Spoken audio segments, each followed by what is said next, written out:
আপনি আমার ঠোঁটে এমন করে কামড় দেন কেন? কারণ তোমার ইয়েগুলো অনেক মিষ্টি বেবি। আপনি আমার কাছে কেন আসেন বারবার? কারণ আমি তোমাকে প্রচণ্ড পরিমাণে ভালোবাসি। কিন্তু আপনি কেন বোঝেন না এই ভালোবাসাটা হয় না? আর আমি তো বলেছি আমি আপনাকে ভালোবাসি না। কেন হয় না? আমি কি দেখতে খারাপ নাকি? তুমি আমাকে ভালোবাসো না বলো? আমি জানি তুমি আমাকে কতটা ভালোবাসো। আমি কাউকে ভালোবাসি না। আমার মতো মেয়ে কাউকে ভালোবাসার যোগ্য না, বিশেষ করে আপনাকে। তাই তাহলে আমি যখন তোমাকে স্পর্শগুলো দেই তখন চুপচাপ থাকো কেন? যদি আমাকে ভালোই না বাসতে তাহলে এমন করে চুপ থাকতে না, আমাকে দূরে সরিয়ে দেওয়ার চেষ্টা করতে। না না, আমি আপনাকে ভালোবাসি না, কিন্তু আপনি আমাকে জোর করে কাছে টেনে নেন। আমি কি করব? আপনাকে ছাড়তে পারি না। আপনার ঠোঁটে কামড় দিয়ে ফেললে আপনি অনেক রেগে যান, আর আমি জানি আপনি কথা একটা রাগী মানুষ, তারপর নিজের ক্ষতি করে দিবেন। তুমি আমার কথা চিন্তা করেছো? দেখো, আমি যদি একটু রাগ করি কিংবা রেগে গিয়ে তোমার সাথে কথা না বলি কিংবা যখন কষ্ট পাই তাহলে সেটা তোমার জন্য কষ্টের হয়। তাই তুমি আমাকে দূরে সরিয়ে দিতে পারো না। দেখেছো, আর তুমি বলো যে তুমি আমাকে ভালোবাসো না। এটাই ভালোবাসা পাগলি। ভালোবাসলে ভালোবাসার মানুষটার সুবিধা অসুবিধা দেখতে হয়। আমি কিসে কষ্ট পাই, কিসে আমার ভালো লাগা, কিসে আমার খারাপ লাগা সেটা তুমি খুব ভালো করেই জানো। ওই জন্য তুমি আমাকে দূরে ঠেলে দিতে পারো না। দেখেছো পাগলি, তুমি আমাকে ভালোবাসো কেন বলো না বলো? মিথ্যে। আমি তো একটু গরিব ঘরের মেয়ে, আমার জন্য ভালোবাসা নয়। তাছাড়া আমি চাইলেও আপনাকে দূরে সরিয়ে দিতে পারবো না, কারণ আপনি এই হসপিটালের প্রতিষ্ঠাতার ছেলে। তাহলে আমি কি করে আপনাকে দূরে সরিয়ে দেব বলেন? সেটা যদি অন্য কেউ হতো তাহলেই তাকে কাছে টেনে নিতে বলো। ছি ছি, আপনি সব কি বলেন? আমাকে দেখে আপনার এতটা বাজে মেয়ে বলে মনে হয়? আমি গরিব হতে পারি, কিন্তু আমার স্বভাবটা এতটা বাজে নয়। হাব্বু আম্মু শিখিয়েছে কার সাথে কিভাবে বিহেভ করতে হয়। তাছাড়া আপনাকে আমি কেন জানি দূরে সরিয়ে দিতে চাইলেও পারি না, আপনি ততবারই আমার কাছে চলে আসেন। ওইটা তোমার ভালোবাসা বেবি, তুমি কেন বুঝতে পারো না? আর আমি তোমাকে প্রচন্ড পরিমাণে ভালোবাসি, যার জন্য তুমি সেটা ফিল করতে পারো, কিন্তু নিজের অবস্থানের কথা ভেবে তো আমাকে দূরে সরিয়ে দাও। তাই তো, কিন্তু দেখো, তুমি আমাকে অনেক বেশি ভালোবাসো, আমাকে ছাড়া থাকতেই পারবে না। কেন বুঝতে পারো না? তোমার এই অবহেলাটা আমি নিতে পারি না, কষ্ট হয়। না না, আমি আপনাকে ভালোবাসি না, আর আমি কোনো কিছু ফিল করতে চাই না। আমার অবস্থানটা ঠিকই আছে। আল্লাহ আমাকে যেখানে রেখেছে অনেক ভালো রেখেছে। আমি চাই না আপনাকে বিয়ে করতে। একটা কথা কি জানেন তো, আপনাকে ভালোবাসতে কিন্তু একটা কথা জানেন তো, আমার মতো মেয়ে কাউকে ভালোবাসতে পারে না, কারো ভালোবাসাটা ডিজার্ভ করতে পারে না। আমি ভালোবাসার মতো একটা মেয়ে হলাম নাকি? আপনি আমার থেকে অনেক ভালো মেয়ে পাবেন। তাই প্লিজ আপনি এগুলো বন্ধ করেন, আর কখনো এরকম ডিস্টার্ব করবেন না। আমি অনেক কষ্টেই আপনার হসপিটালে চাকরি পেয়েছিলাম। তা আপনি যদি এমন করতে থাকেন তাহলে চাকরিটা আমাকে ছেড়ে দিতে হবে, সেটা আপনি খুব ভালো করেই জানেন। রাগ অভিমান যা দেখাও দেখানোর আমার উপর দেখাও, কিন্তু ভুলেও এই চাকরি ছাড়ার কথা চেষ্টা করবে না। না হলে তোমার তো কিছু করতে পারবো না, নিজের ক্ষতি করে ফেলবো। কি করবেন আপনি? প্লিজ উল্টাপাল্টা কিছু করবেন না প্লিজ। আমি জানি আপনি কতটা রাগী। রাগ অভিমান যা দেখানোর আমার উপর দেখান। আপনি আমাকে মারেন, বকেন, তারপরেও নিজের কোনো ক্ষতি করবেন না প্লিজ। না না, আমি তোমার উপর কোনো রাগ দেখাতে পারি না কলিজা, তুমি জানো আমি তোমাকে কতটা ভালোবাসি। তাছাড়া তোমার উপর রাগ দেখাবো কেন? তুমি তো আমার বাবু সোনা, তাহলে কেন দেখাবো? কিন্তু আমি জানি তুমি আমাকে কতটা ভালোবাসো। যদি আমি নিজেকে কষ্ট দেওয়ার চেষ্টা করি তুমি সেটা মেনে নিতে পারবে না, ঠিকই আমাকে বুকে আগলে নিবে। কি হলো, কষ্ট নিজেকে? না না, এমনটা করবেন না প্লিজ। আমি চাই না আমার জন্য কেউ কষ্ট পাক। আমি বুঝতে পারছি আপনি আমাকে চান না আমি এখানে থাকি, তাই তো? আসলে কি জানেন তো, আব্বু আম্মুকে নিয়ে অনেক কষ্ট হয়। অনেক কষ্টে চাকরিটা পেয়েছিলাম। আপনার আব্বু আমাকে অনেক ভালো জানেন, তাই এখানে পড়ে আছি। কিন্তু আপনি যদি এমন করতে থাকেন না, আব্বু আম্মুকে নিয়ে আমার এখান থেকে চলে যেতে হবে। আপনি বলে দিন, তাহলে সেটাই হবে।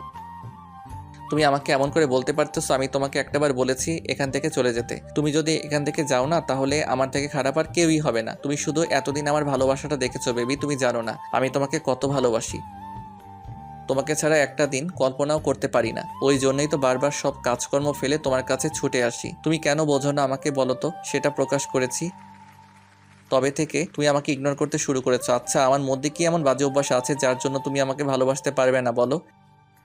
আপনি উল্টাপাল্টা ভাববেন না। আর আমি জানি আপনার রাগ কতটা। আপনার মধ্যে সবই পারফেক্ট আছে, শুধু রাগটা একটু বেশি আছে। সেটা কমিয়ে ফেলেন আর বোঝার চেষ্টা করেন যে সম্পর্কে হয় না আপনি যেখানে আমাকে ভালোবাসেন সেখানে আমি তো আপনাকে ভালোবাসি না, তাহলে সম্পর্ক কি করে হয় বলেন? তাছাড়া যেখানে এই সম্পর্কের কোনো ভবিষ্যৎ নেই সেখানে আপনি এগুলো নিয়ে কেন ভাববেন?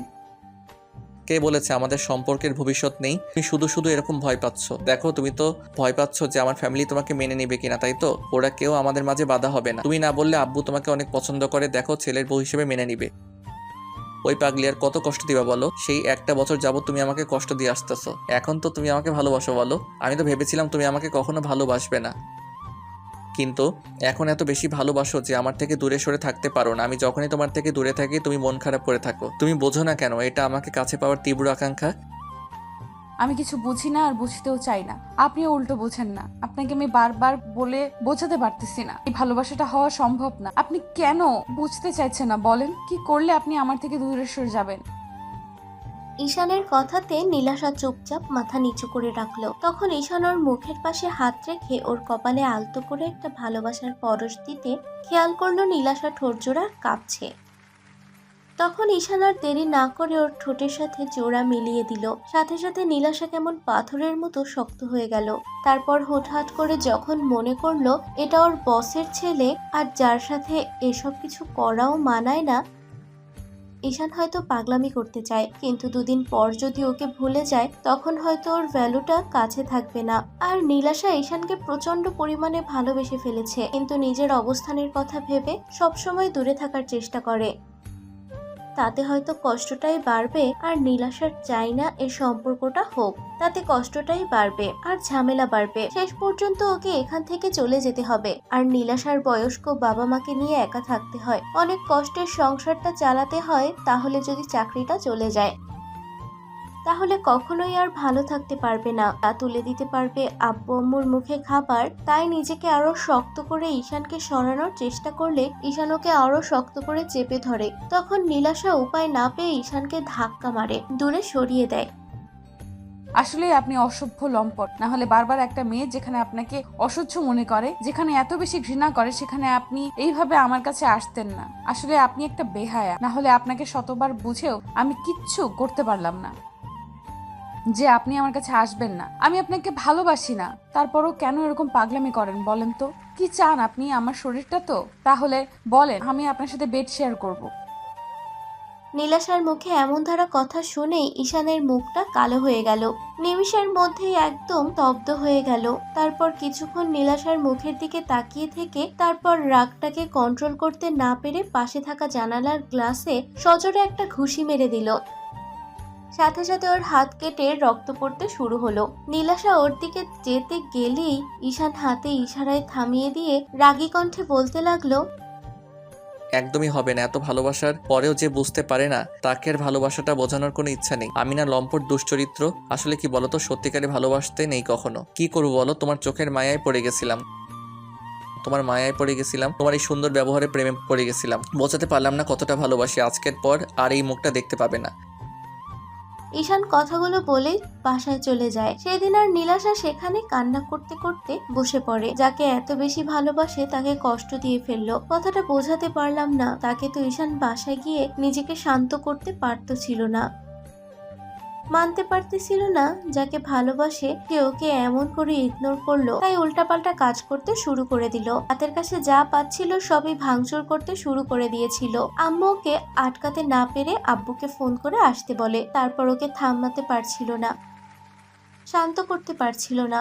ওর চোখ দিয়ে টপ টপ করে পানি পড়তেছিল। তখন আব্বুকে অনেক শান্ত করার চেষ্টা করলে ঈশান আব্বুকে জড়িয়ে ধরে কান্না করে সবটা বলে দেয়। সব বলার পর আব্বু চুপ করে রইল। তখন ঈশান বলল, আব্বু, তোমার চুপ করে থাকাটাই বুঝতে পেরেছি নীলাশা ঠিকই বলেছে, এই সম্পর্ক কেউ মেনে নিবে না। আচ্ছা একটা কথা বলো তো, তোমরা তো ভালোবেসে বিয়ে করেছিলে তাই না? তাহলে আমার ভালোবাসাটাকে তোমার কাছে মেনে নিতে সমস্যা কোথায়? আব্বু জানো, আমাকে ভালোবাসার পর দূরে সরে দিচ্ছে, বলেছে তোমার বিশ্বাসটাও ভাঙতে পারবে না। তুমি নাকি দয়া করে ওকে চাকরিটা দিয়েছিলে, আর সেই দয়ের বিনিময়ে তোমার ছেলেটাকেও চাইতে পারবে না। আব্বু, আমি ওকে ছাড়া না থাকতে পারতেছি না। ওকে যে বুকে রাখতে চেয়েছি সেই বুকেও বারবার কষ্ট দিতেছে। আমার বুকটা ক্ষত বিক্ষত হয়ে গেছে। তোমাদের আমি বোঝাতে পারতেছি না কতটা ভালোবাসি ওকে। এই ঘটনার পর 15টা দিন ঈশানার রুম থেকে বের হয়নি। এদিকে একদম পাগলামি করতে শুরু করে দিয়েছে। সব সময় শুধু রুমের মধ্যে বসে নেশা করে আর নিজেকে কষ্ট দেওয়ার চেষ্টা করে। আব্বু আম্মু অনেক চেষ্টা করেও ওকে বোঝাতে পারেনি। তারপর একটা সময় ঈশান অনেকগুলো ঘুমের ওষুধ খেয়ে নেয়। তারপর যখন ঘুম থেকে উঠতেছিল না তখন আব্বু আম্মু সন্দেহ হলো, ওরা ঈশানকে হসপিটালে নিয়ে যায়। আর হসপিটাল নেওয়ার পর নীলাশা সবটা জানতে পারে। নীলাশা কান্না করে দেয়। তখন ঈশানের আব্বু সামনে দাঁড়িয়ে রইল। নীলাশা হাত জোর করে বলতে লাগলো, সব আমার জন্য হয়েছে, আপনি আমাকে মাফ করে দিন। আমি এখান থেকে আজকেই চলে যাব, আর কখনো আপনার ছেলের সামনেই আসবো না। আপনি তারপরও রাগ করে থাকবেন না। আপনি খুব শীঘ্রই ওনার বিয়ে দিয়ে দিবেন। বউ আসলে ঠিকই আপনার ছেলেকে সুস্থ করে তুলবে, দেখেন। আমার ছেলের ভালোবাসাটাকে দূরে সরিয়ে দিয়ে আমি কি ভালো থাকতে পারবো বলো? না থাকতে পারবে ও, না থাকতে পারবে আমার পুরো ফ্যামিলি। তাই ভুলেও আর এই কথা মুখে আনবে না। আমি জানতে চাই না তুমি কেমন, কি ও যেমন তেমনটাই থাক। তোমার অবস্থানের কথা আমার জানার দরকার নেই। আমার ছেলে যেন ভালো থাকে। এরপর যদিও তোমার থেকে এক পরিমাণ কষ্ট পেয়েছে না, তাহলে আমি ভুলে যাব যে তুমি একটা মেয়ে। তোমাকে জোর করে উঠিয়ে নিয়ে গিয়ে আমার ছেলের সাথে বিয়ে দিয়ে দিব। তখন তুমি না বারণ করতে পারবে, না আমাকে আটকাতে পারবে। কিন্তু স্যার, আপনি তো অনেক বড় লোক, আপনি কি করে বলবেন আপনার ছেলের বউ এত গরিব ঘরের একটা মেয়ে? চুপ, একদম চুপ। আর একটা কথা নয়, আমি তোমার আব্বু আম্মুর সাথে কথা বলে নিব। এখন যাও, আমার পাগল ছেলেটাকে সামলাও। যাকে পাগল করে দিয়েছো তাকে তোমাকেই সামলাতে হবে। আব্বুর কথাতে নীলাশা গিয়ে ঈশানের কেবিনে বসলো। খেয়াল করলো ওর পুরো মুখটা শুকিয়ে গেছে, কেমন চুল দাড়িগুলো এলোমেলো হয়ে আছে, মায়াবী মুখটা কেমন কালো হয়ে আছে। তখন নীলাশা ঈশানের একটা হাত দু হাতের মুঠোয় নিয়ে কান্না করে দিল। তারপর কিছুক্ষণ চুমু দিয়ে ওর হাতটা জড়িয়ে ধরে রাখলো। তো একদিন পর যখন ঈশানের জ্ঞান ফিরলো, ও খেয়াল করলো কেউ বুকে শুয়ে আছে। এমন কিছুর জন্য প্রস্তুত ছিল না। তাড়াহুড়ো করে উঠে যেতে গেলে এবার নীলাশা উঠে বসলো আর বলতে শুরু করলো, আপনি ঠিক আছেন তো? দেখেন, আমি আর আপনাকে কষ্ট দিব না। আপনার কোথায় কষ্ট হচ্ছে বলেন আমাকে, তারপরেও এরকম চুপচাপ করে থাকবেন না।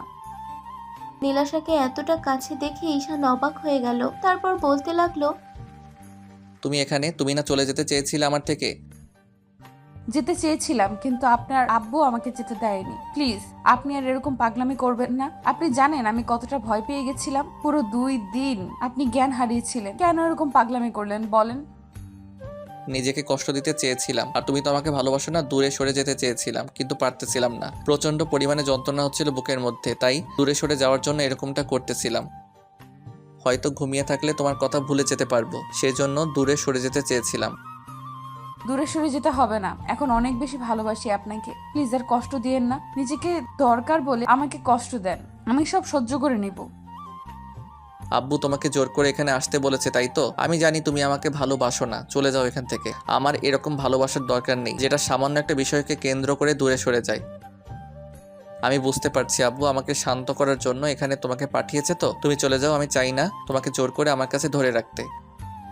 ঈশানের কথাতে নীলাশা কান্না করে উঠলাম। ঈশান মাথা নিচু করে থাকতে একটা সময় নীলাশা হুটহাট করে ওর ঠোঁট জোড়া দখল নিয়ে 5 মিনিট যাবৎ কিস দিতে লাগলো। তারপর একটা সময় যখন ঈশান আর থাকতে পারছিল না, তখন রেসপন্স দিতে শুরু করে।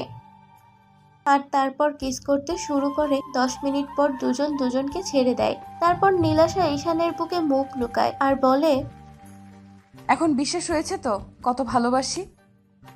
আর কখনো কষ্ট দিব না তো, তাহলে না সত্যি মরে যাব। মেয়েরা এই কথা বলতে পারে, আপনি কেন বলেন? আপনি না একটুও বোঝার চেষ্টা করেন না। আমি তো ভয় পেয়ে গেছিলাম যে আপনার আব্বু মেনে নিবে না। প্লিজ আর এই কথা কখনো বলবেন না।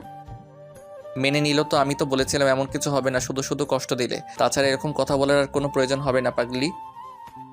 I love you. I love you too পাগলিটা। আমাদের দেয়া গল্পটি যদি আপনাদের ভালো লেগে থাকে তাহলে একটি লাইক করুন। আরও নতুন নতুন গল্প পেতে চ্যানেলটি সাবস্ক্রাইব করে বন্ধু হয়ে আমাদের পাশে থাকুন। ধন্যবাদ সবাইকে।